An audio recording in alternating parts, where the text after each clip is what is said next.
everybody, this is the Wikstrand, so Paul Verhoeven. Now there's a name I haven't heard in the movie industry for quite some time. He was one of my favorite directors and I was very sad to see his Hollywood career end, after Hollow Man. I think that he had a lot more left in the tank, but he decided basically to end his Hollywood run and basically go back to Europe and make movies there. Out of those movies, I only had seen one of those, which was Black Book, which was a very, very good movie.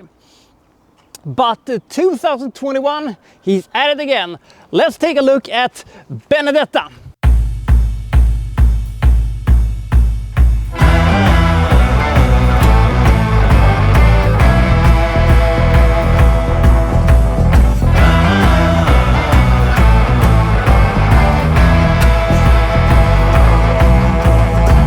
Her parents made a vow that she would, be a servant of God. So Benedetta has served most of her life inside of this monastery in northern Italy.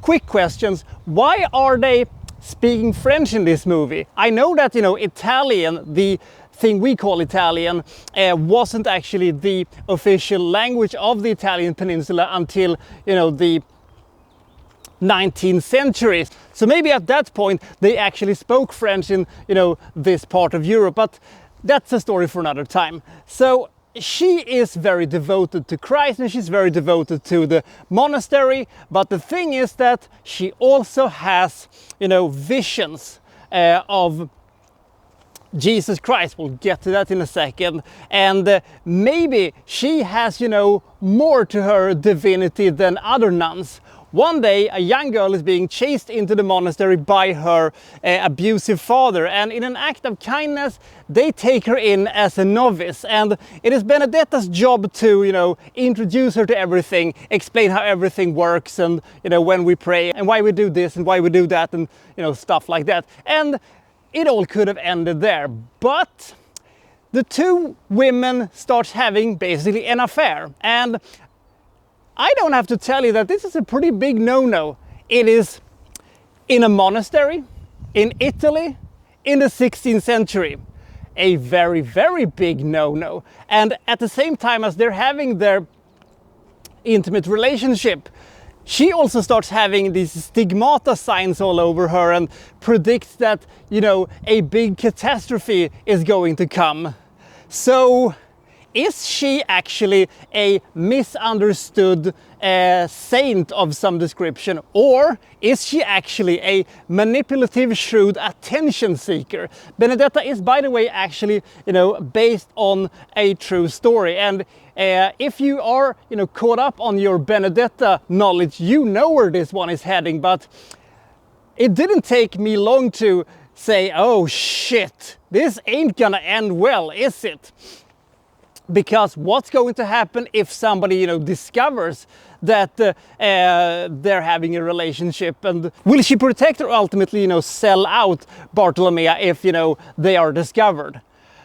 There is a lot of things that is going on in this movie, and I'm gonna tell you straight up, this is not a horror movie. This is not a, historical drama with big battles and stuff like that. It is not an erotic thriller either. It is a drama about faith, but it is also a drama about madness, and this is quite a brutal movie also. There is a couple of sequences that will make you go, oh, Jesus Christ, when the shit is going down, and the performances is absolutely great. But I wasn't totally sold on this movie until we hit the third act. And at that point, this movie went straight into absolute overdrive and we got that Paul Verhoeven magic. And we also had a sequence that I have been wanting to see for years, decades even. And I will say this, that I have been longing for a sequence like this for so long that when I finally got it, I just realized, my God, it was awesome. And that elevated this movie severely because the tension, you can slice it with a knife. You don't need to have masked killers. You don't need to have ghosts and goblins and, spirits inside of bottles or shit like that. You just need to have two women that are sleeping with each other in a monastery in Italy to create the most jaw-dropping suspense that you could ever hope to find. It is very compelling, and this movie is so great. The fantastic sets and the amazing cinematography.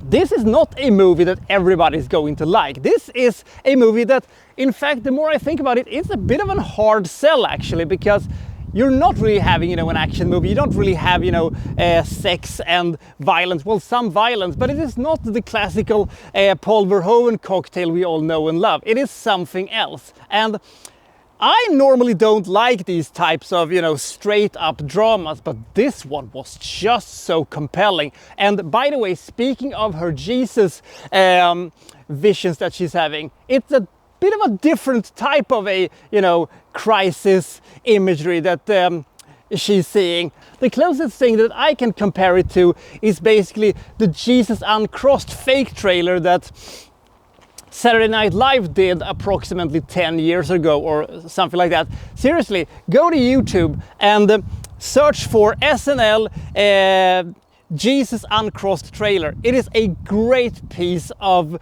satire. Jesus H cries! The H is silent. Ooh.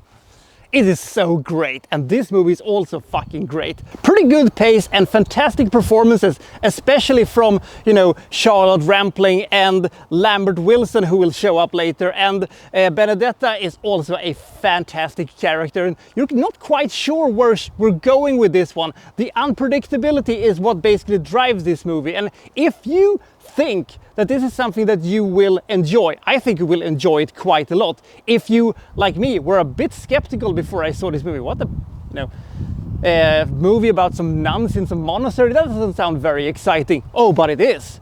Oh, but it is. Great cinematography, great sets, and fantastic performances. I give Benedetta 80 points. It is a bit of a slow start to this one, but the third act is what sells this movie to me, and it was excellent. So I'll see you next time from, well, so-and-so reviewing, well, such and such. Thank you for watching. Thank you very much.